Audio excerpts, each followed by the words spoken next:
వచ్చినాయి. లారీలోకి వెళ్ళి మేమే దింపినాం. వాటి కట్లు ఉంటే కట్లు కట్ చేసి మరీ రూమ్ లో పెట్టించిండు. మాతోటి పెట్టించినాక ఏం చేసిండు, పంచమని మేము కోరినాం అతను అధికారిని.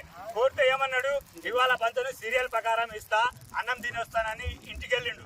సరేనే మేము ఇక్కడనే కూర్చున్నాం.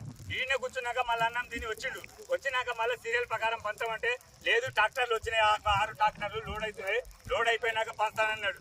సరే అని 6 ట్రాక్టర్ లోడ్ అయిందా కూడా ఇక్కడనే కూర్చున్నాం. ఇక్కడ కూర్చున్నాక మళ్ళీ ఏమైందని పంచామంటే ఇవాళ పంచను పొద్దుకింది, రేపు రారన్నాడు. అప్పటిదాకా మేము అన్నాన్ని కూడా పోలేదు. ఆయన అన్నం తినొచ్చుడు కానీ మేము అన్నాన్ని కూడా పోలేదు. ఈయన కూర్చున్నాం.